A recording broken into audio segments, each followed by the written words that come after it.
All right, hi everyone. I'm like hidden behind this thing, too short. It is my great pleasure to introduce really my old friend, Gary Lupyan. Gary got his PhD from Carnegie Mellon, working with Jane McClellan. He did a short postdoc at Cornell before moving over to UPenn for another postdoc, which is where I was lucky enough to meet him. Gary does very interesting work, as you'll see, on the influence of language on visual perception and categorization. More recently, work on iconicity. He manages to make his work both accessible to the public, he's got a lot of interest from the media, and also accessible to scientists. He's invited to give talks all over the world. It's incredible the number of places that have asked him to speak to him throughout the world. Since I've known him, I've been most impressed with Gary's his thoughtfulness and creativity, and also the breadth of his interests. And that's been true ever since we've been postdocs and worked together, and as I've been following his career in the past 10 years, it's continued to be true. So I'm very happy to hear from him today. Thanks, Elaine.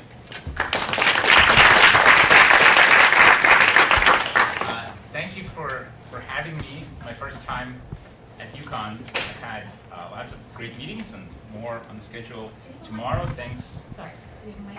I can talk loud. Because we have a terrible descent. The air comes on and then it becomes yeah, if there's a sorry, Madonna and I. if there's a wireless mic there, Do you want a handheld or do you want a clip-on? clip-on's good.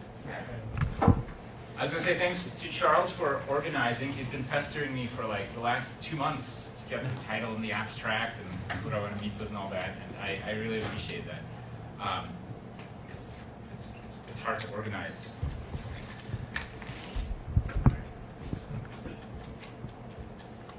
Someone check the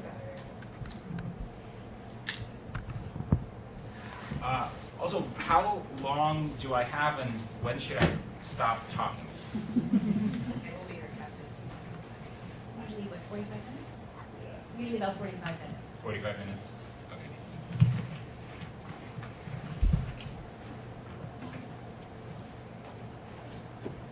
All right. Okay. Is this working? Yep. Yeah, okay. Thanks. Okay, so since there are many language people here, I don't have to convince you that there is something kind of inherently interesting about language. So here's a evocative quote from Steve Pinker, and this is really nicely put. It's kind of amazing that we can make some sounds and cause these mental representations to arise in other people's minds. It's amazing, and it's also amazing to me that a few pages later, for all the wonder of language, he argues the idea that language shapes thinking seemed plausible once, but now that we really know how thinking works, we're beyond such silliness. Okay? And I think that this view, like, how amazing is language? But it really doesn't matter much, does it? I think it's caused by two common assumptions, and the goal of this talk is going to be to challenge these two assumptions. The first one is that human categories reflect objective reality, the idea that we carve nature at its joints. And I'm not going to argue that this isn't true at all. I'm going to argue that there are many categories that we have, that we use, that are not objective. They're not carving nature at its joints. It's more like carving joints into nature, and language, I'm going to argue, plays an important role in this process. So just so that you don't think I'm kind of that this is just a straw man view, so here's someone, Jerry Feldman, saying this very thing. Right? Some concepts, by their nature, reduce to a very simple rule that covers all their members, like red things. That's really simple. Why is it simple? Because it's simple. Come on, it's red things. That's why. It's intrinsic to the category. And so in this work, for example, Feldman talks about that what makes some categories hard is that they're logically more complex. Okay, and this logical complexity is intrinsic to the category. And so, for example, here's a kind of categorization problem, a vanguard problem. The game here is you have to figure out what all of these objects share, what do they have in common that these all have and these don't, or vice versa. What is true about all of these, that's not true about these. That's pretty easy. All right, triangles on the left, circles on the right. Well, here's one that is much harder for people. It doesn't seem to be perceptually more complex or logically more complex, but still, there's something about it that's objectively hard. And so, is this really by the nature of these kinds of categories, or might language have something to do with it? Okay. The second assumption is that words map onto these objective pre-existing categories. And this view is, I would say, pretty widespread in the literature on language learning, language acquisition, where it's often implicit, but sometimes Lila Gleitman, for example, has been especially clear and explicit about this assumption, but it's shared by other people as well. A child has a bunch of meanings in their head, and there are words. Not all of them, of course, map. Not all meanings map onto words, and so on. But the meanings come first, and the words are mapped on to these meanings. And in fact, if you didn't have the meaning first, Lila has argued that how could you possibly learn the word?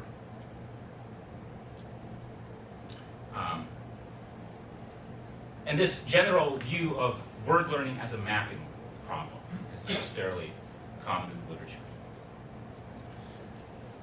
Okay. All right, so I'm going to argue that to some extent it's certainly true that there are joints in nature, and we, like other animals, pick up on those regularities and learn them and use them, but there's more to categorization than just picking up the existing joints.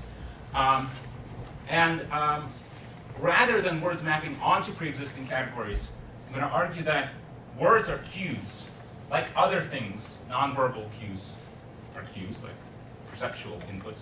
But there's something interestingly different about words, namely that they are well-suited, maybe uniquely well-suited for activating categorical mental states. And so they sort of gain a privileged role.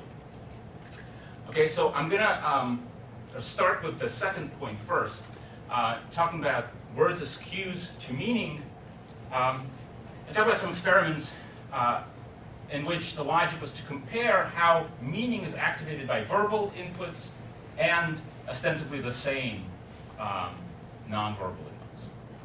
So if we just have a concept of dog, is it activated, do you activate this concept via the word dog, via picture, via barking sound in the same way?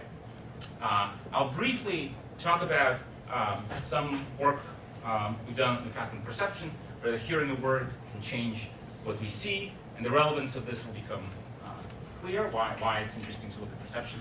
And then I'll talk about some new unpublished work, kind of a higher level reasoning, the role of language in inducing categories, that speaks more to this first point about the complexity of a category not being intrinsic to the category, but as having quite strong links to how easy it is to name.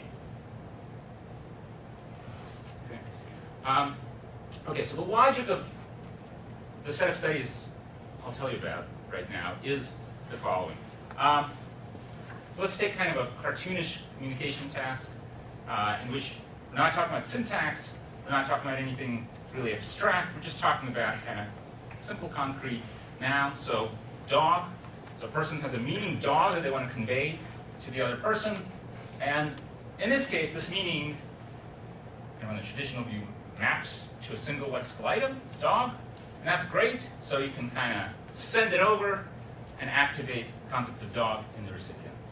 Okay, and so the question is, if that's how it goes, then it doesn't really matter whether you use a word to activate this, whether you use other kinds of cues. It should activate the same conceptual state, so it might be the same thing that's activated when you see a picture of a dog, or when you hear a sound of a dog bark. Okay.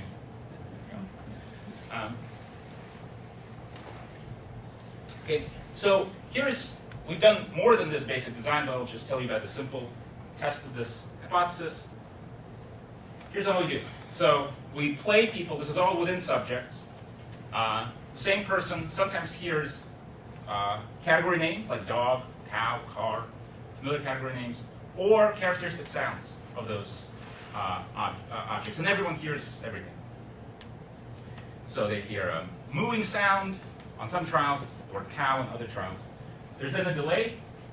They then get a picture that either matches the cue at the level of the category or doesn't match. And if it matches, they respond with the match button. If it mismatches, they respond with the mismatch button. Okay, so if they hear a dog bark or see it, hear the word dog, and they see a dog, they press yes. If they see something else, they press no. Okay. And so the idea is that to the extent that verbal and nonverbal cues activate the same information, the performance should be the same. Okay, and it's not. Okay, so people are at ceiling on this task in terms of accuracy, but there's a consistent reaction time advantage for labels. Okay, now this is even though we norm the sounds so that like 95% of people, or 100% in most cases, hear a barking sound and say, yeah, that's barking, that's a dog. Okay, now one possibility is that, well, words are more familiar, people are more used to processing words, so maybe they activate all the same information, but words just take a little bit longer, sounds just take a little bit longer. Okay, so what we can do is we can increase the delay. Okay, so there's a delay here. The idea is that if you increase the delay, then the barking sound will have time to catch up. Okay, so let's increase it to a second. Let's increase it to a second and a half. This is kind of a forever, in the kind of subject's time. Like they're waiting around. This is time from the offset of the auditory cue. And it doesn't catch up. In fact, the effect gets larger. Okay? We can ask if it's something about familiarity, run studies with novel items, novel musical instruments and aliens that people either learn the names for or the sounds for.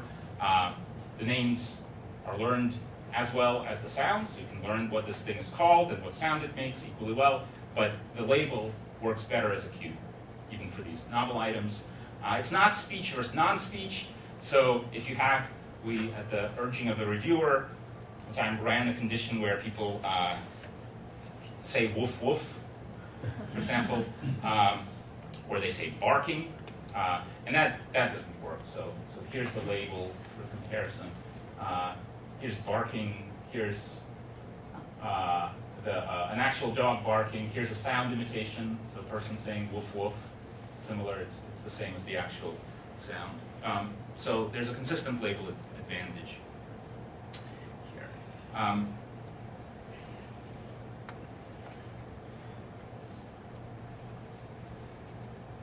So the data so far is showing that there's a difference in time course. It's not actually showing that there's a difference in kind. So are words activating something different, not necessarily in kind, but different content from a non-verbal cue, like a dog bark. And one hint that the answer is yes comes from looking at the item effects.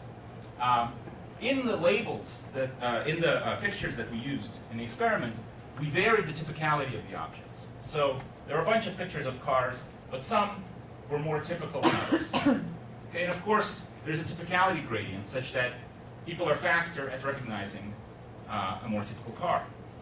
Okay, so you always get it. It's always a typicality effect. But it's considerably stronger on the trials on which people are cued by the word. Okay, so each dot here is an item. Okay, and so these slopes are negative, meaning people are responding faster to more typical items. That's always true. But the slope is more negative for the label trials. So hearing car it speeds you up greatest label advantage is for the typical cars, not much for the atypical ones. And so this is consistent with the idea that what's happening here is that the label is activating a more typical representation. And what I mean by more typical here is I don't mean an item. I don't mean that you hear a car and you imagine a prototypical car. I mean that it's activating a distributed representation that matches more typical cars better than less typical cars. By definition, at least my definition of typicality, this is sort of it's somewhat circular. If you think about what the best a label can do is to activate the various features that are typical of the label, that are strongly associated with the label, what's going to happen is the label will activate a set of features that best distinguish between cars and non-cars, or cows and non-cows. Okay? And that's going to, on average, correspond to it's going to provide a better match to a typical item compared to an atypical item. Just to drive this point home, this also works for categories that can be easily defined, that have necessary and sufficient conditions. So for example, if you ask people to define a triangle, they give you sensible things, like a figure with 3 sides, shape with 3 sides. Some fancy people tell you that it's a 3-sided polygon. Okay, but if you ask people to rate the typicality of these triangles, every single person rates this triangle as being less typical than this triangle. And given even an untimed task, a sizable minority actually refuse to choose this as an example of a triangle. Okay, and they justify it saying that's not a real triangle. Okay, now what's cool is that you also see this in production. And if you ask people to draw a figure with 3 sides, which corresponds to their definition of a triangle, okay, strictly speaking, this doesn't say that it's a closed figure and so on, the sides are straight, but everyone assumes that. Okay, so draw a figure with 3 sides, they draw various triangles. If you ask people to draw a triangle, they also draw a triangle, but it's a typical triangle. Okay, why these kinds of triangles are more typical is, I actually don't know. I have some ideas, but for whatever reason, and if you're thinking like, oh, well, these are the triangles that people see in kids' books and so on, well, why are these ones, why do they show up in kids' books? So what seems to be happening here is that activating the concept, knowledge, category knowledge, using the label seems to, it's not just about speed, it seems to invoke a more categorical representation, okay, which in cases like this corresponds to more typical items. Okay. And let me kind of illustrate this further with a quote, and I just sort of, well, it was mentioned to me, but then I put it together that this quote comes from someone who's here. So this is from a PBS paper by Ruth Millikan, philosopher, and I really like this way of thinking about it. So she's writing here about different ways of recognizing something like rain. Let's see what. So she's writing how there are many ways of recognizing rain: the way it looks, the way it sounds. She has following English speakers. Here's another way it can sound: "Hey guys, it's raining." Okay. And so this makes it sound like language is just another way of conveying information. But there is an important difference, which is that any perceptual experience of rain has to be specific. We can't experience rain in the abstract. Okay? Any visual experience, any auditory experience, any tactile experience of rain is always specific. And language, you can do work to kind of get at those perceptual details with language. You can describe it using, arbitrarily kind of more precise language. But where the two kinds of information diverge, where perceptual information and linguistic diverge, is going in the other direction. So you can try to approximate perceptual experiences with language, but you can't do this with perception. you can't convey the category brain with perception, right? Whereas that's kind of the default that language does.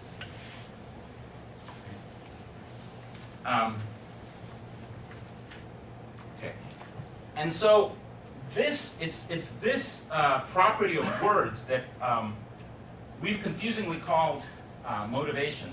If anyone has better suggestions, where, and I'll explain what we mean by motivation in a second, where words, I think, kind of gain a certain power over perception. And so here's what I mean. So here are a bunch of dogs. Here are various dog barks, waveforms of dog barks. And everyone can recognize these as dog barks. But everyone can do more than that. People know that, for example, smaller dogs bark with a higher pitch, and people are pretty good at actually matching up the barks to the dogs. Okay, there is a relationship there. So barking, in this view, is motivated.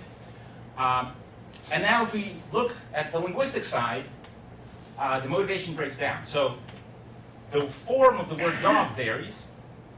We know quite a bit about the speaker based on what the word form is, but we don't know much about the dog, right? And so any instance of the word dog can refer, usually does, to all kinds of dogs. And so category names are unmotivated, right? And so this view leads to a prediction, which seems counterintuitive, but I hope you, at this point you share sharing this intuition.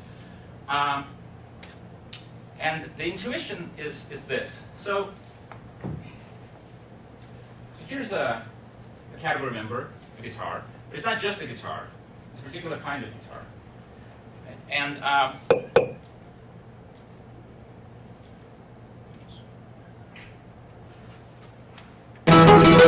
there's a particular guitar sound. And again, it's more than just a guitar sound. Okay? So here's the idea. So we're going to run the same kind of cueing experiment, but now we're going to vary something about the match within kind of a more subordinate level. So people will hear the word guitar, or they will hear guitar sounds. And some of these guitar sounds will match. So you hear a classical guitar, and you might see a classical guitar. Or you hear an electric guitar, and you see an electric guitar. Same thing for a bunch of other categories. And the question, and the task is the same. Just recognize it at a category level. So if you hear a guitar, it doesn't matter what kind of guitar it is. You hear a guitar, the word guitar, or a guitar sound, you see a picture of a guitar, press yes. Okay? So this is what happens, this is the reaction times in the correct trials, when you hear an electric guitar sound and you see an acoustic guitar. Okay, so here's what happens when you hear an electric guitar sound and you see an electric guitar. So people are processing this match within category match. So the interesting question is what happens when you just hear the word guitar, which conveys less information. And what happens is that it's better still. Right? So by being able to abstract from the specifics, which the sound can't do, you can't have the sound of a guitar that's just a guitar. But you can, and you can say electric guitar, and that's not going to do as well as guitar. But you can say guitar, you can't do that with perception. So that's the claim. Okay, and so speaking to that point about words as mapping onto pre-existing concepts, what I want to say is that words don't map onto meaning, they're cues to meaning like other things, like other perceptual, visual, auditory features. But what's different about words is that they are categorical and they are unmotivated in this way that perception is not. Now you can train people to treat some random perceptual thing as referential, standing in for some category, and that will work. But in doing that, you're essentially teaching them a label.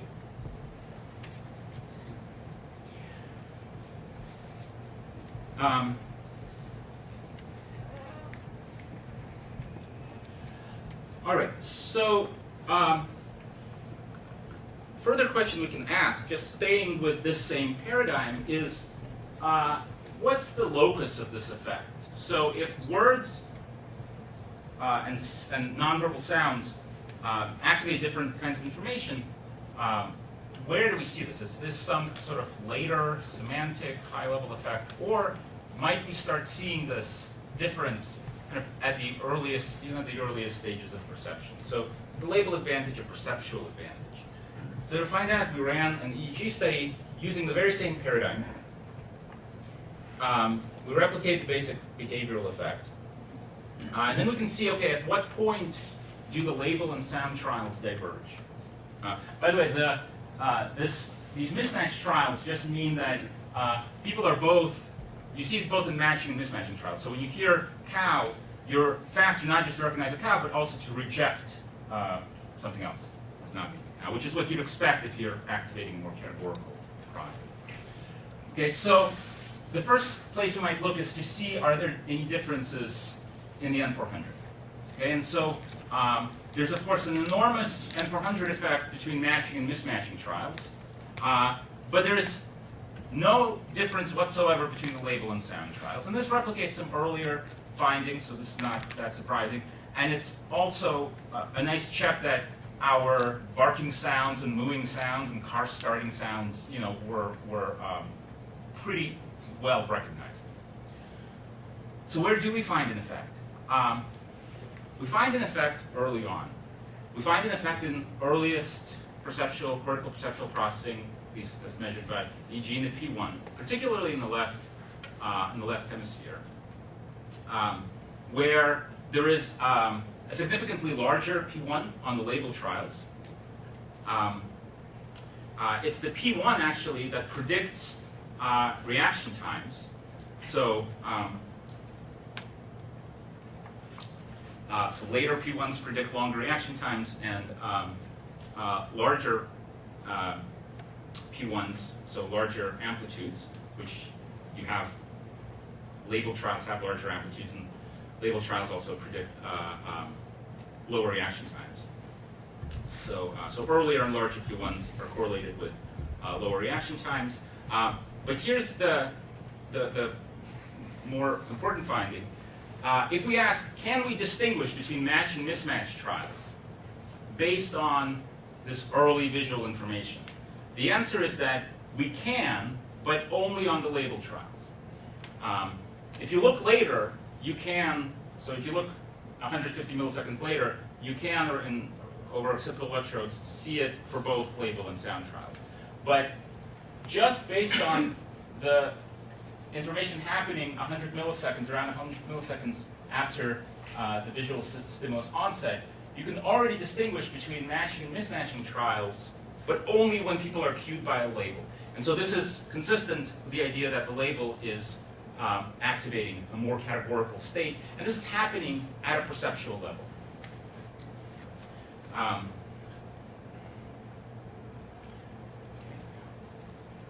We've done some work also on using words to unsuppress images that are otherwise suppressed, that are made invisible. I'm going to demonstrating that, another demonstration that language can affect early visual processing. I'll skip this for the moment and come back to it if people are interested, just to leave more time for some newer stuff. What I want to spend more time on is the idea that when you think about words as being unique ways of activating information, then whether a language has a word for something or not begins to matter more than people might otherwise suspect. So for example, take the case of color words. In the Russian English blues example, Russian splits up the colors English speakers call blues into two basic terms, голубой and синий. And the question is, common response is, well, so what? People can say light blue and dark blue in English.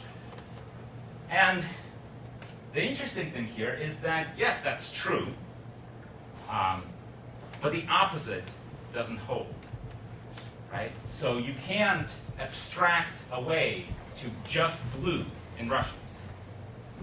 So the proposition, my favorite color is blue, is not translatable. Okay? So having a label matters here because it may be a unique way of activating a categorical state. And we wanted to test this, not with, in this case, not with cross-linguistic design, but just for English speakers. And the question is, okay, people know a set of color names. Does it matter if you actually hear the word? Does it cause a more categorical activation of the color space? And so what we did was conduct I had a postdoc in the lab who was trained in color psychophysics, because you need someone who actually knows how to do color stuff to do this properly. It's otherwise, no one takes you seriously, for better or worse. Even though I think in this design, the controls that we had don't change anything. But so here's the idea. So we first we take people, have them through this iterated picking procedure, choose their best example of red, green, blue, and yellow. Then we locate everyone's boundaries. If you're interested, is your blue the same as my blue? Yes, to some extent. People really agree on the hue, particularly for red. There's a very particular hue of red that everyone picks as the best red. But when it comes to lightness and saturation, which isn't on here, there's quite a bit of spread.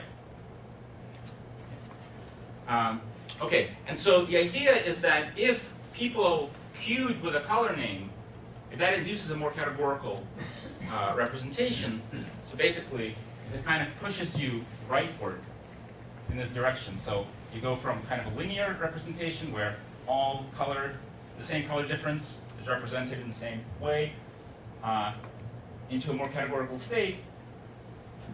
You're going to show the greatest change along the boundary, but one prediction is also that around the middle of the category, you should be able to distinguish colors better if you're representing them more categorically. So basically, the idea is that if you hear green, to the extent that it activates a more categorical state, you'll have an easier time distinguishing greens from non-greens and greens from blues. And also you'll be better at distinguishing kind of atypical greens from typical greens. Okay, okay, so the task we use is just a straightforward discrimination, color discrimination task. You see 4 colors, it's untimed, they're on the screen as long as you want. Pick the color that's different from the others. One of them is different from the others. It's relatively difficult. Okay, and then prior to each trial, you hear a word. So in this case, you would hear green, or you don't hear it. And the question is, does that affect your ability to discriminate? This is exaggerated for your benefit. And the answer is, yes, it does. Quite a lot. So when you hear the word, you're better able to distinguish category members from non-category members, so say greens from blues.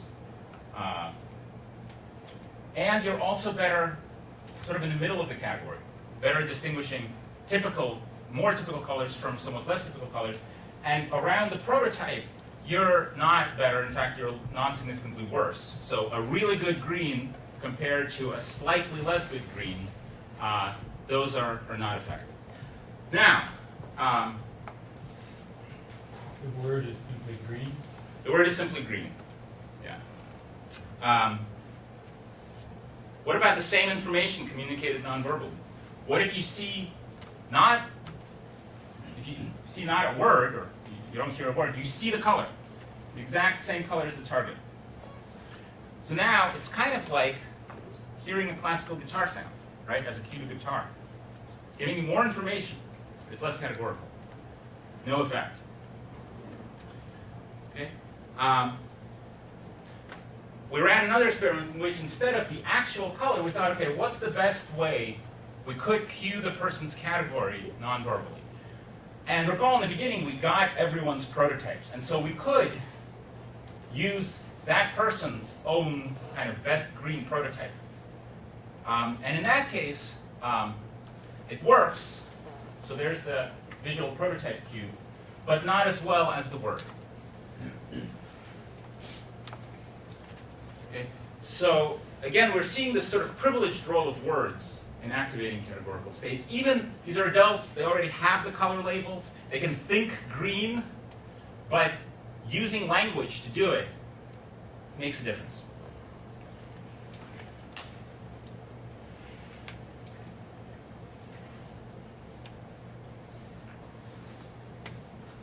Okay. So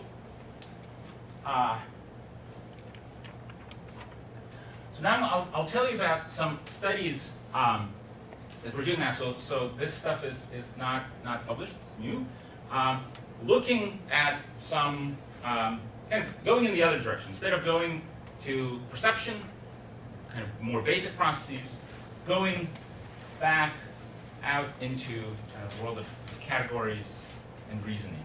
And one reason to do this is that for better or worse, we define intelligence as the ability to form appropriate categories. And so if you look at, for example, how we test so-called nonverbal IQ, here's an example of a preschool IQ test problem. So which one of these shapes doesn't belong? Right, so we're asking the kid to sort of abstract, the shape and the color and the size, okay? And we ask adults the same thing in more complex ways. So Raven's matrix problem, which one of these patterns fits the missing one? So you have to figure out, like, what are the relevant dimensions? How are the things changing? And then to infer, right, what the next piece would be.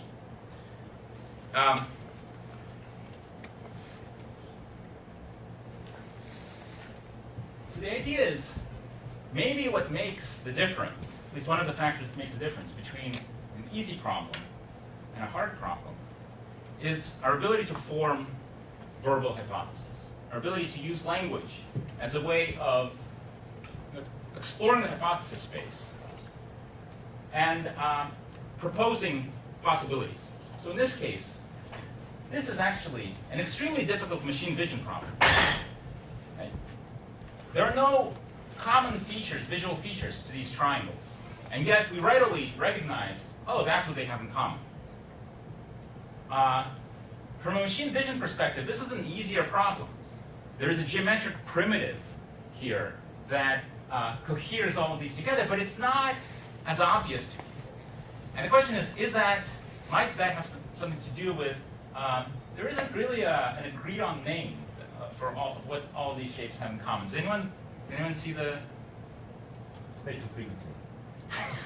2 parts from the Well, so so you can think of it as 2 parts, or as the middle being pinched, or these figures have a neck.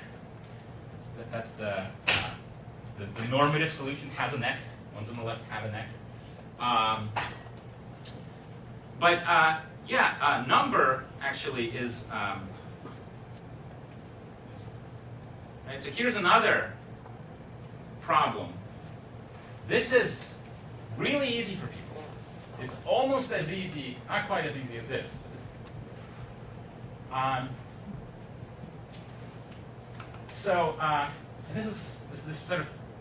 this is why people love Vanguard problems, even though they're terrible as like stimuli, because the solutions are open-ended. So this is 3s, this is 4s, right? And notice that here, people are perfectly happy to represent this not as a triangle, as they do here, but as an instance of 3ness. So it's really context specific. So, the question is, does this have anything to do with the ease with which you can name these features? And so, I'm not making this up. I mean, here are the sorts of things people say when they try to describe how this is different from this. Right? And if you look at a whole bunch of these problems, there's a strong relationship between even the simplest measures of naming complexity or codability, for example, number of clauses, just number of content words in the solution, in the correct solution. The harder problems are more complex. Okay, and of course, okay, well, it could be that hard categories are just hard to name. And so we're going to try to get at some of the causal role here. And the domain that we used was geometry, and conveniently for us, there's work like this by Stan DeHaan claiming not only that geometric reasoning, geometric induction is independent of language, but that it's innate, it's core knowledge. The kinds of tasks, one task, several tasks that we focused on was an odd one out task, where participants see a bunch of shapes. One of them is different in some way, and they have to say which one's different. And so this one is rectangle versus squares, but there are ones that test for various kinds of symmetry, closure, parallelism, and so on. So the idea is it the case that being able to name the difference, to think rectangle, does that help? Okay.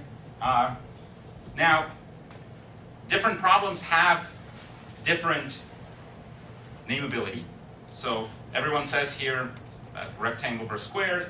How is this different from this? How is this different from these? Harder to name. Are more nameable categories easier to induce? Yes. Okay. Also in different measures. The measure on the x-axis here is complexity based on the number of modifiers, adjectives, adverbs, numerals that people had to use to say what's different between the one and the other figure. So how do we get at the causal role of language? Right, so again, our intrinsically hard category is just harder to name. So the first thing we can do is we can take performance of our American adults compared to DeHaan et al.'s Amazonian group, Munduruku, who do this task above chance, and so they conclude, therefore, it's all foreknowledge, which is sort of an odd bar. But anyway, the question is, to what extent are these groups, on which items do they differ? What predicts the difference between the performance of these two groups? And what predicts it, to some extent, is nameability. So the items on which the American adults have the largest advantage are not the hard items. They are the items which are the easiest for Americans. There are things like rectangles versus squares. Okay, so to put another way, the Munduruku are most disadvantaged in the categories that are the most nameable and also the easiest for the English speakers. So that's one data point. The other data point is trying to get information from other groups that have linguistic impairments or compromises. In our case, we were able to test a group of deaf children who are residing at a boarding school for the deaf in China, and who, prior to coming to the school, have no exposure to standard language spoken or signed. Okay, but some of them have been at the school for quite a while, and they have varying abilities, both in, they're taught in this sort of mixed way. They're taught to read Mandarin, they're taught some standard Chinese Sign Language, and they're taught some lip reading.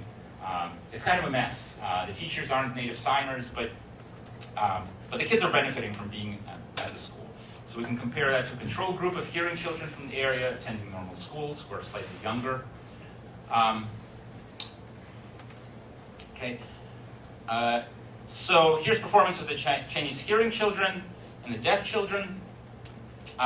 Interestingly, the performance, the absolute performance of the deaf children is predicted not by their chronological age. They vary from 7 to 21, but by their, these are coarse measures, by their self and teacher-assessed language ability.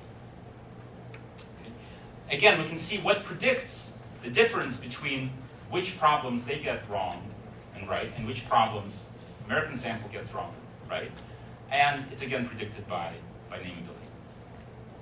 Okay.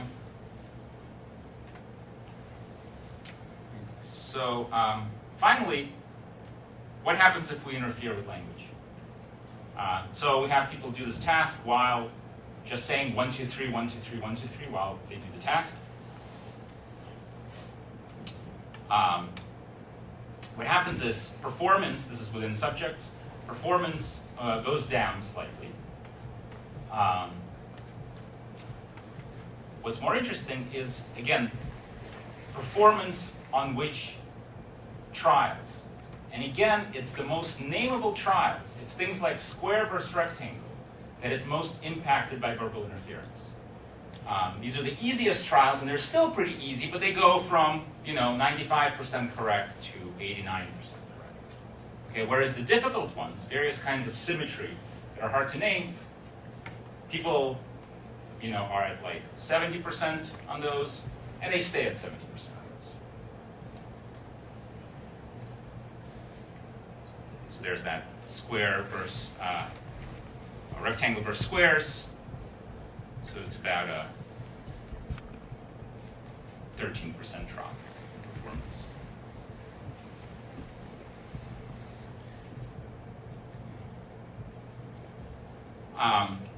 Another way of looking at the same data is the regression coefficient, the extent to which nameability predicts performance, goes down under verbal interference. And so performance is not predicted. English nameability does not predict performance from the Munjuru, from the deaf children, from this boarding school, and also only slightly predicts performance of American adults undergoing verbal interference.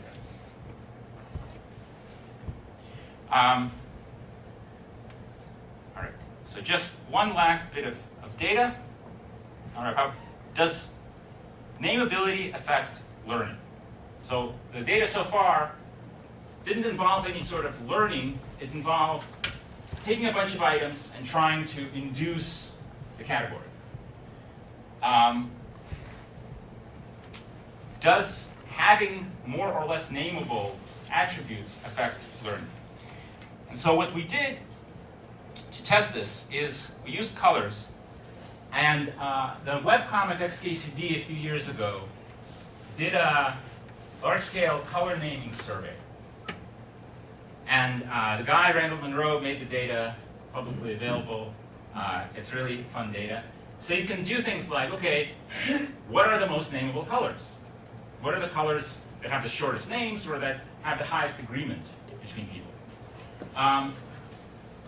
And not surprisingly, you get stuff like this, where most people agree that orange, red, blue, brown.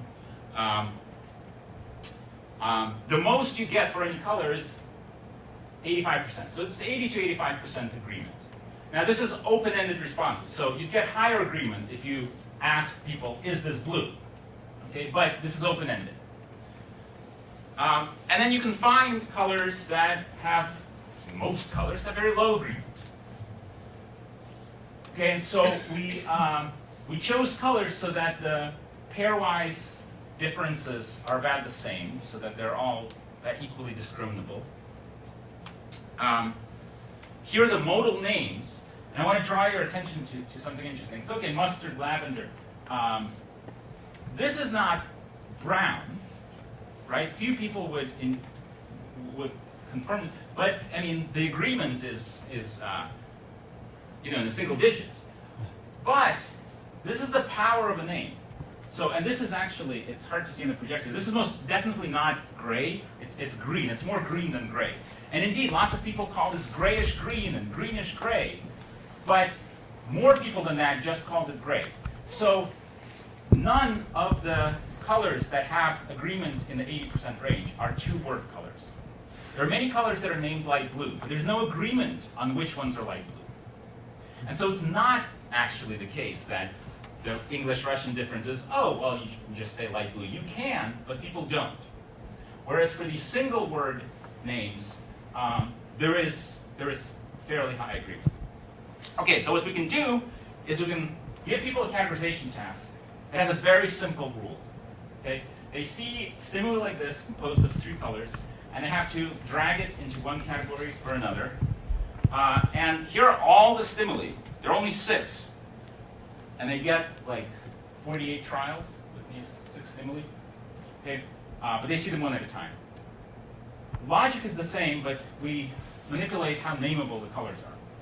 So on the left, the rule is red goes on the left, brown goes on the right. And here it's like this mustard color goes on the left, on the right, and this lavender color goes on the right. Okay, that's it. So we're manipulating nameability, keeping the rule the same. Very simple rule. And there's a big difference. The more nameable colors, those categories are learned quite a bit faster. It's not just a color thing. So here are shapes that we actually normed in a much more exhaustive way using speed at same different procedures. So these are more nameable. They're not that nameable, but they're more nameable in that there's at least some agreement.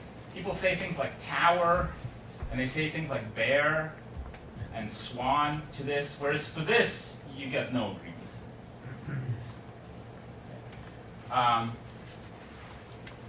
And again, there's an effect of nameability.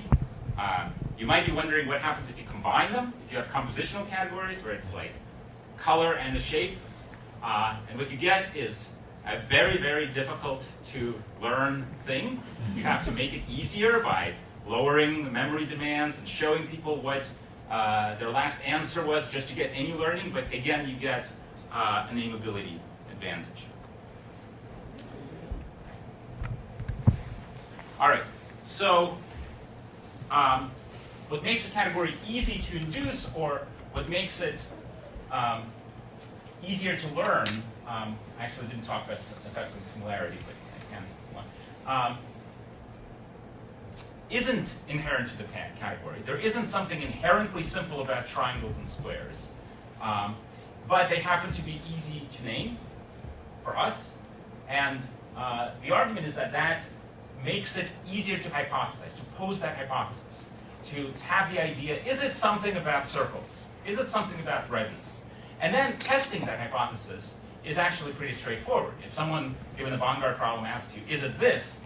You can say yes or no. The limiting factor is your ability to navigate through the hypothesis space, to generate the hypotheses, figure out which, what are the relevant things.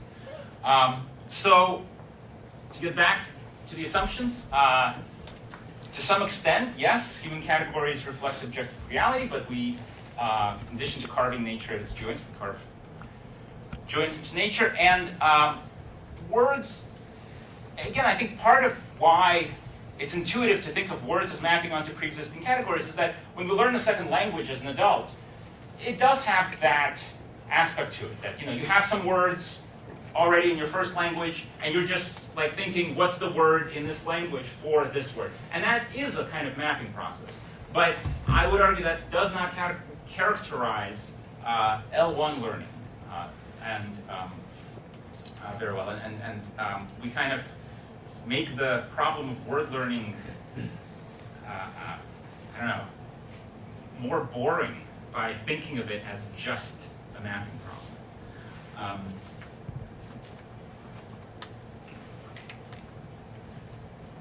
Thank you.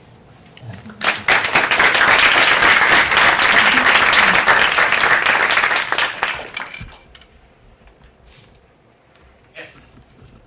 Thank you. This is really interesting. I want to say two things. One is, I'm sure Ruth Milliken wishes she could have been here today. It turns out she's out of town for most of the week, but I'm sure she would be really interested in this. And the other thing is, I wanted to raise a question about your use earlier in the talk of the term typical category. I wonder if that's the right way to think about those cases, to go right to maybe a most clear point with the triangles. Yeah. Surely equilateral triangles are not the most typical triangles in the sense that if we look around in the world, we don't see equilateral triangles all over the place. That's right. So maybe that's not quite the right idea. So that's an interesting point, because when it comes to cars, for example, there's convergence between what's a typical car and what's a commonly encountered car. But for other categories, that convergence doesn't exist. And so I would kind of insist on typicality in that case, because if you just ask people, if you actually use the word typical, which of these is the most typical triangle, they do pick the equilateral triangle or the isosceles triangle. The orientation also matters. So it has to have a horizontal base.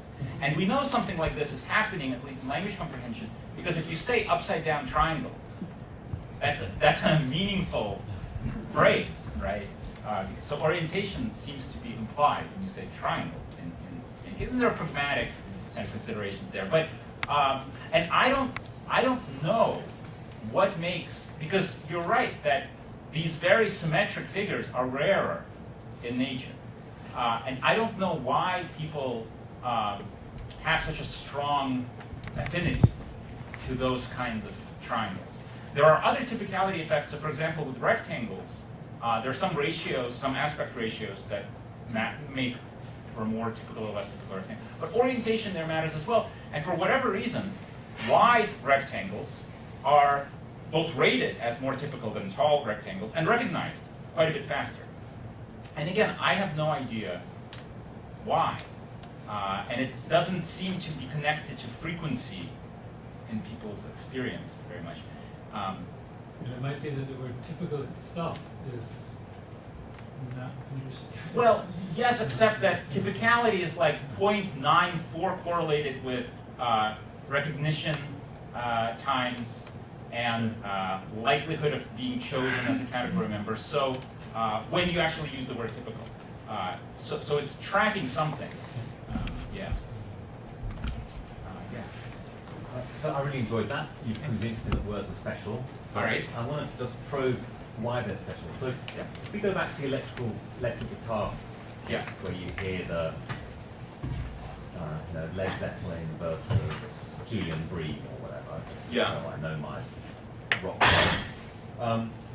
Well, even electric guitars are a category. Yes. And so the question is whether words, I'm having to read this out because I wrote it down at the time. So is it that words are special in those experiments, or is it that the level of categorical specificity matters? That is the guitar case just the basic level advantage? Yeah. Okay, so if I had some kind of prototypical, whether it's typical or frequent, guitar, might that function, if there were such a thing, which there isn't in terms of the sound, might that function like a word? Or the other way around is a word simply just basic level advantage? Tim Rogers, your colleague, has talked about how to model this. And what's happening is that your two guitars are just subordinate level. Yeah. And so the word isn't special. It's about the conceptual structure rather than the word. So, yeah. And I've gotten this before. And what I would say is that you're right, that it is the basic level advantage. But that's part of the mechanism. That's not a confound. In that the guitar sound, there isn't a basic level analog to it, right? And there's also no superordinate level analog to, like, musical instrument. So for example, we have, so the point is that, yes, it's a basic level advantage, but what's the basic level in the world of perception, or what's the superordinate level of and so, it's in language, it's categories all the way down. So Yorkie is a category. It's just a narrower category than dog, right? And so at every level, if the task is to categorize Yorkies and non-Yorkies, then I would assume that Yorkie, the word Yorkie, would be the proper label. Right? People would be slower than that at that than dog, but there would still be a category advantage to labels, just at that narrower level. And so it's that you can't have that basic level cue, or more general, more categorical cue, non-verbally, that is the crux. Okay, so there is one case, or maybe there's several, but I was thinking about, you're right, except for Christmas gifts. Yeah. Where you've got this wrapped thing, yeah, and you open it, and it could be bath salts, Yeah, or yeah. it could be, a set of videos. Yeah. And so I think there are some cases, maybe a little bit artificial, Right, right. where That's good, when yeah. you unwrap something, now the thing that's wrapped, it might be there were Yeah. fruits that only when you open them up you know what kind of thing it is inside. Yeah, whether it's a male that's- version or a female version. That's good. That's good. And I would Like, put okay. actually also things like mathematical operators, right? Plus signs and so on into the same category as words, right? Where they're symbolic and categorical in that same way. But yeah, there are these. I'd have to think more about what other these cultural artifacts that are like the symbol is part of it's like the core meaning of the gift, right?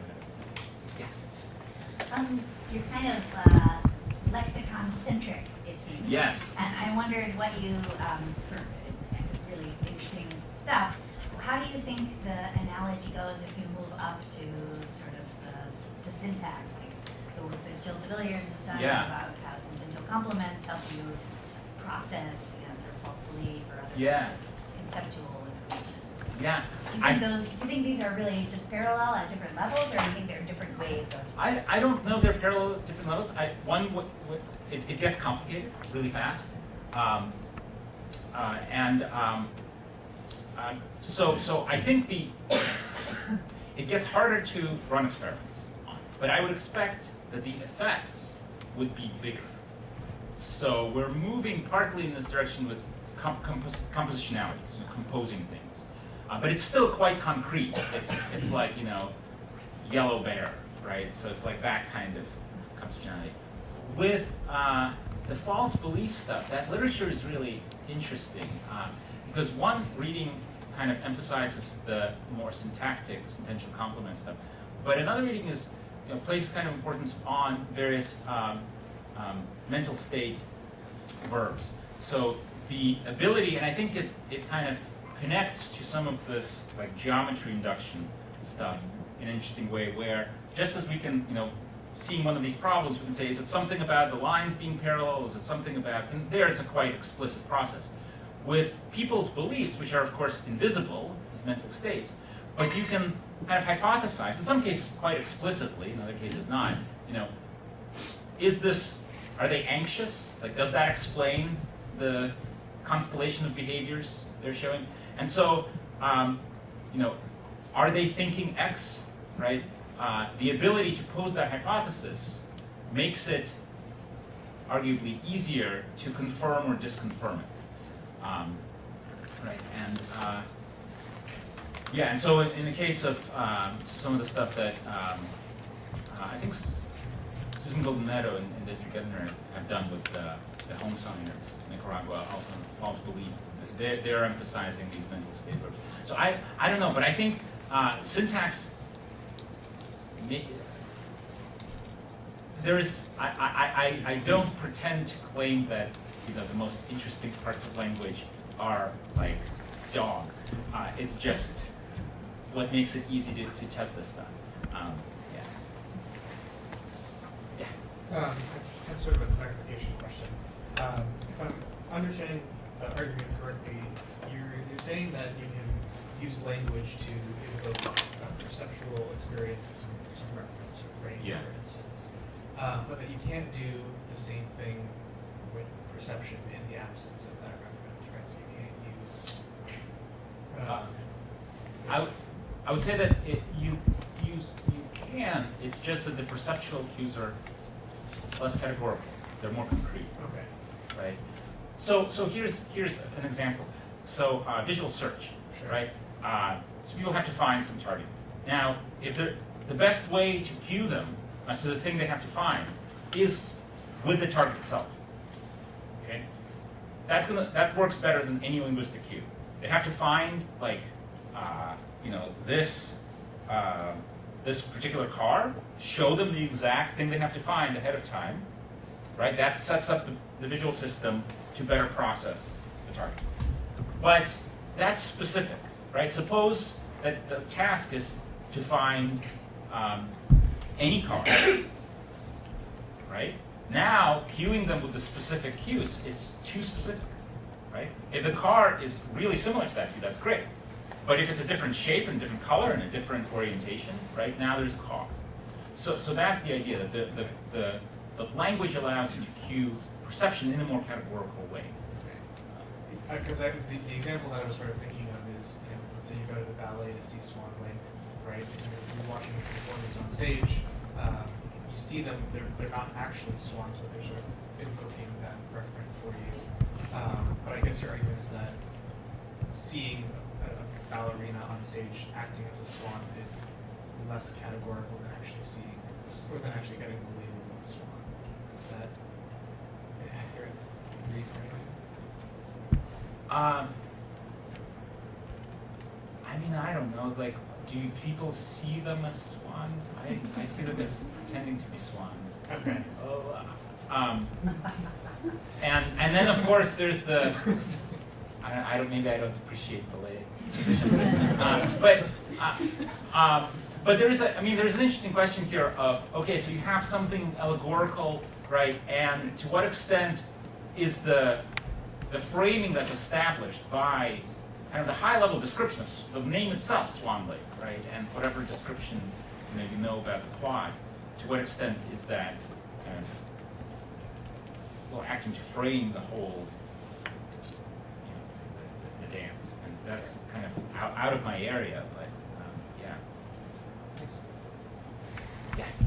So, this is a little embarrassing, but when I was in graduate school, I designed an experiment that I wanted to do for my dissertation, but I couldn't get anybody to mentor it. So I want to ask you if anybody's done anything like this in the intervening umpteen years, or it just would be completely unfeasible.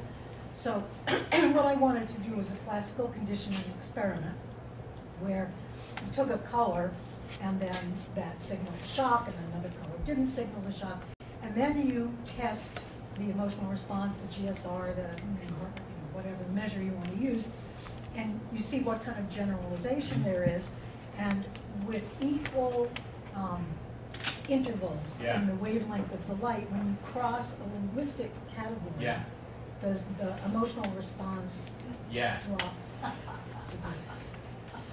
Yeah. I don't think anyone's done this. Only because of IRB. It could be, although I have a colleague who not only shocks people, but gets them drunk and then shocks them. so IRB,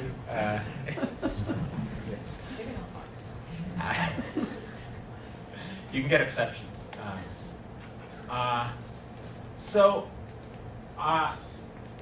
I think that the extent to which you get categorical effects will depend on some of the specifics in the experiment. So here's what I mean.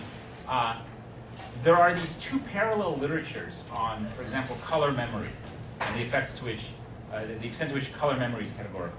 So on the psychophysics side, the answer has been no, there are no categories in color. That's like some late cognitive thing that has nothing to do with perception.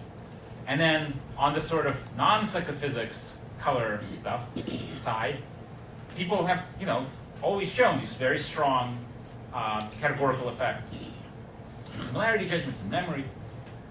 And the difference is in the structure of the task. What the psychophysicists have tended to do is train people for many, many hours to make kind of fine, very subtle color discrimination, to often adjust one color to match the other color. And when you do that, you find no category effects whatsoever. People show kind of controlling for the low-level nonlinearities of the retina. People show no category effects. And so just recently, like 2 years ago, Carl Gegenfertner kind of put these together and in a single paper compared people who got a whole bunch of color discrimination experience and people who are run kind of in the way that psych labs usually run people, and got categorical effects in one and continuous effects in the other. And so for the conditioning, I would imagine that it matters, how many trials they do. So people are basically able to process color in a continuous way. And it doesn't take years of experience, but it does take like hours of training across the color space. And then in the context of this task, people can make these equal discriminations everywhere.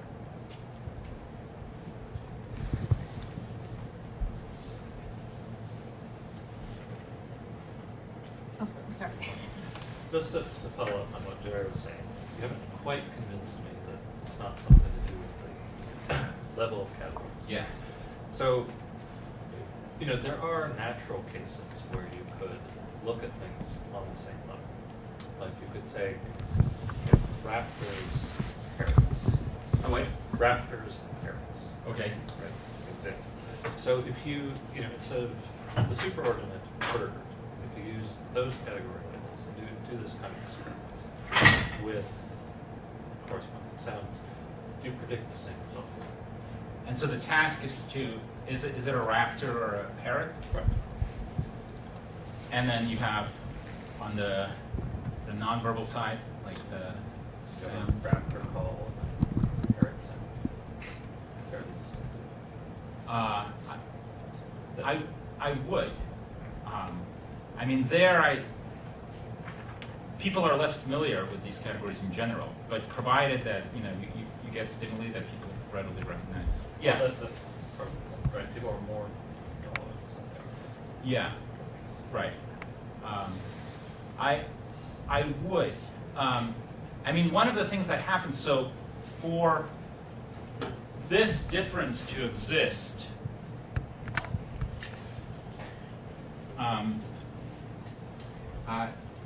it's not just familiarity with dogs in this case, it's also familiarity with just the auditory world. So beyond dog barks, people have learned that larger objects make lower pitched sounds. And that's true for dogs, and it's true for many other objects as well. And it's tapping into that knowledge.